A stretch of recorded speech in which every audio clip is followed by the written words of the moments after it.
Have you ever noticed that if two people are discussing about an important topic or a topic which is very close to them or they're passionate about, they sometimes get aggressive and fight amongst each other. So it is needed for one person to regulate this argument.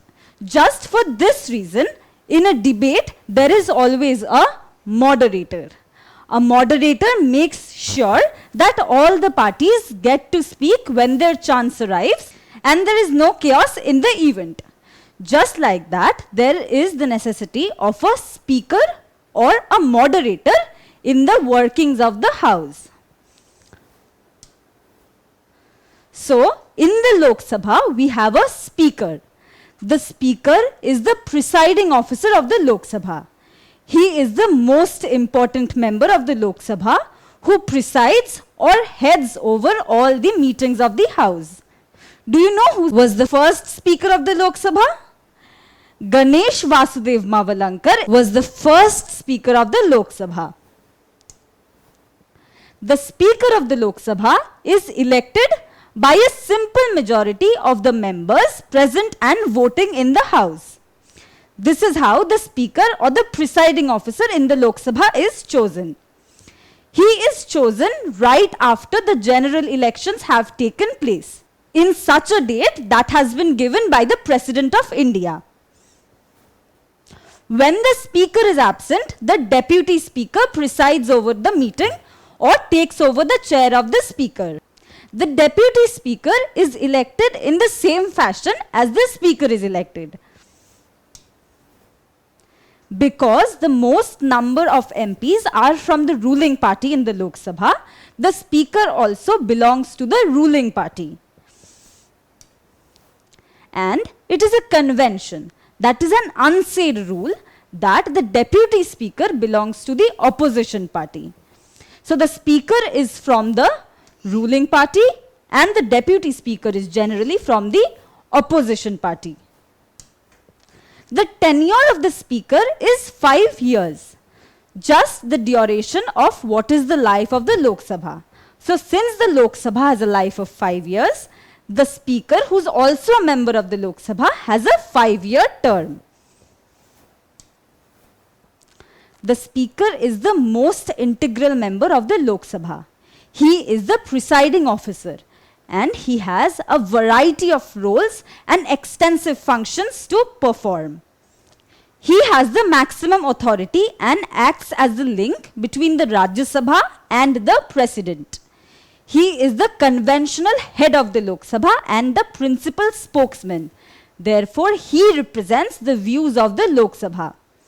So, he has a variety of functions. He has many functions to perform. In a joint sitting, when both the houses sit together, the speaker of the Lok Sabha presides that joint sitting also. Apart from this, he also has other functions. For our convenience, we have separated these powers. First, we learn about the powers or functions regarding the business of the House. Then, we'll talk about administrative functions, then disciplinary functions, and then the functions that the speaker has regarding parliamentary committees. Did you notice something in the last video? All of the members of the Lok Sabha were first addressing the speaker before saying anything else.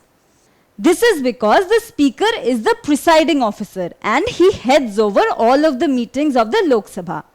So, for this, he is shown respect and honor by first addressing everything to him and then speaking the rest of the things. So, the speaker presides over all the sittings of the Lok Sabha session and all remarks and speeches given by MPs are addressed to him.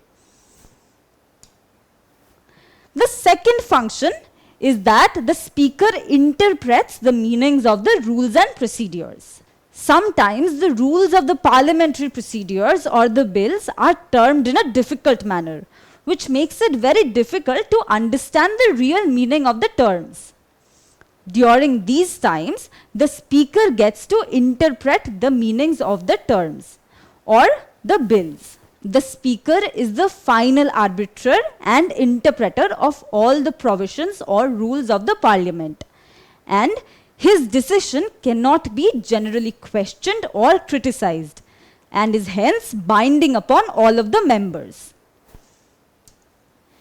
Sometimes there is even some discrepancy regarding whether a bill is a money bill or not.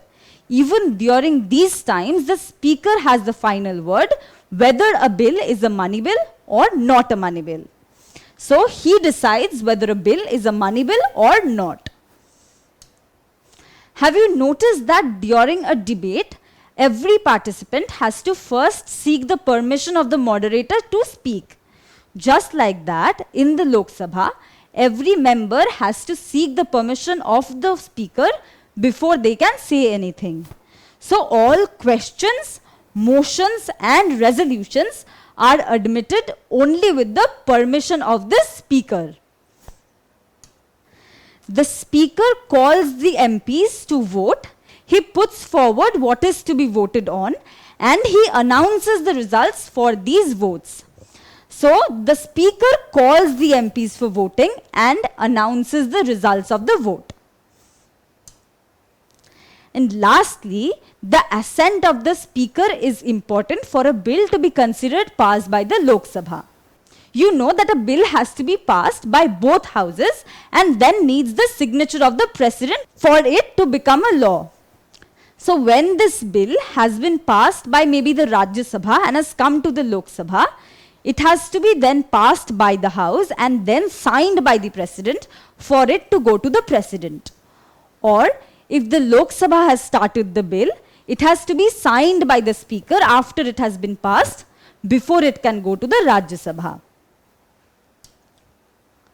Now let us come to the administrative functions of the speaker.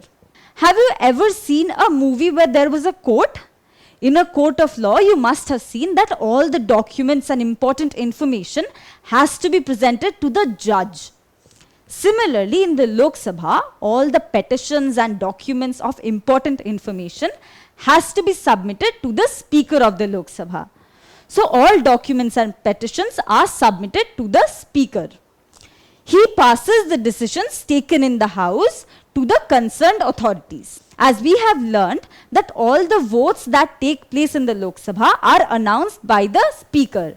When these decisions have to be passed on to other concerned authorities, then the Speaker does that. Even any other decision that has been taken by the Lok Sabha has to be given by the Speaker to the concerned authorities. Other than this, the Speaker decides the admissibility of visitors and press in the House. You must have sometimes seen the working of a Lok Sabha session on television. So that means that journalists and press have to enter the premises of the House. But they are not the normal members of Parliament. Who gives them the permission to enter the House? Since the Speaker is the highest authority of Lok Sabha, he has the power to decide and give permission to press and journalists or other visitors on when to enter the Lok Sabha and when not to. On 4th of March 2020, 7 Congress MPs were suspended from the House for the whole of the budget session by the Speaker for gross misconduct and utter disregard for the House rules, when the members of the opposition snatched papers from the desk of the Speaker. Why did this happen? This is because the Lok Sabha has to pass laws. And for these laws to be passed, there has to be intense discussions in the House. Sometimes in the heat of the moment or in the heat of these discussions, the discussions may turn aggressive. The members might become unruly and start shouting slogans or become very aggressive and start fighting. In these situations, the Speaker has the power to control the situation and to suspend the unruly members or sometimes even adjourn the House. When the situation is getting out of control and the Speaker is not being able to maintain the decorum of the House, he can even adjourn the House, that is, suspend the meeting. Other than this, he can order unparliamentary words to be removed from the proceedings of the House. Similarly, like in this situation, in the heat of arguments, the members of parliament might use some abusive words or bad language. But the parliament is a respectable place and the decorum needs to be maintained. So it is expected that the MPs will use civil and professional language. When that is not done, the speaker can decide whether he wants these unparliamentary words that do not have the sanction of the parliament to be removed from the proceedings of the house. The speaker decides whether there is a valid case for a matter regarding breach of privilege or contempt of the house. So what is breach of privilege? So breach of privilege is when an MP disregards the rights, the responsibilities and privileges that have been given to him by virtue of him being an MP. And the contempt of the house is when an MP does something that interferes or obstructs with the working of the house.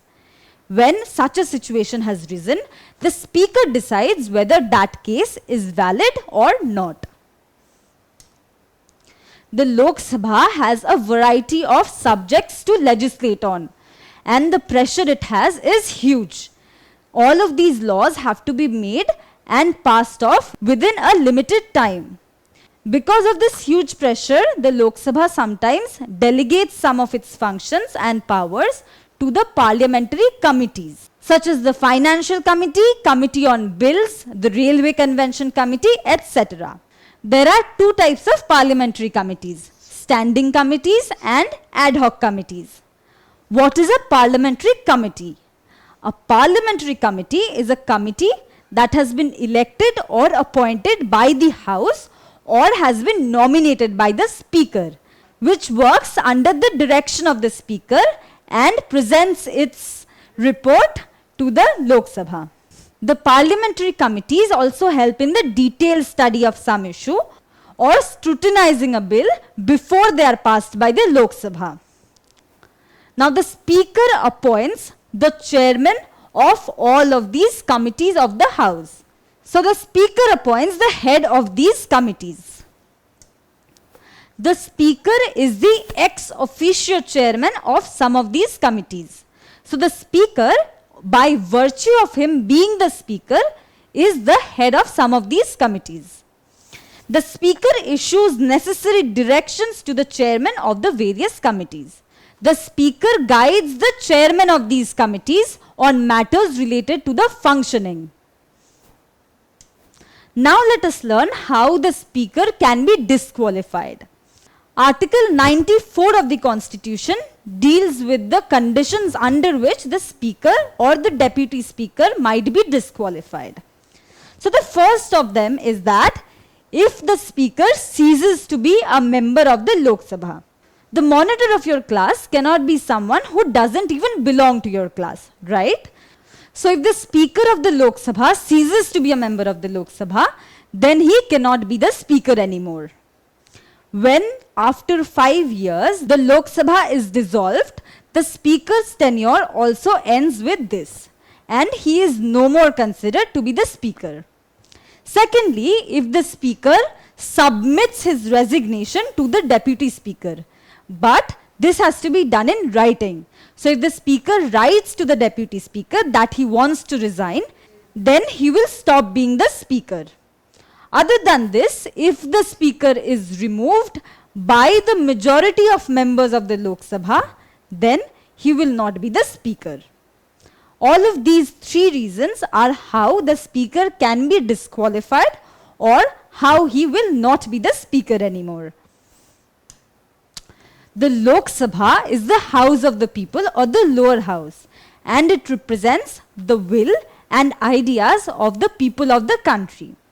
The Speaker is the position of highest authority in the Lok Sabha, and he is the conventional head of the Lok Sabha and its principal spokesman. So he represents the views of the Lok Sabha and indirectly the views of the entire country.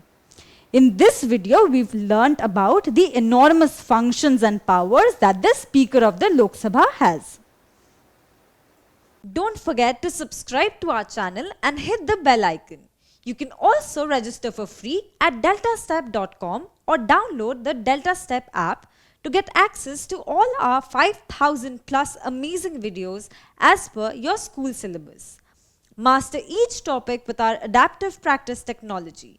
Get million plus questions with step-by-step solutions and unlimited mock tests. Get all your doubts resolved instantly. Learn via games and win amazing prizes like PlayStations and iPads. So at DeltaStep, learning is not just fun and easy, it is rewarding too. So register for free now.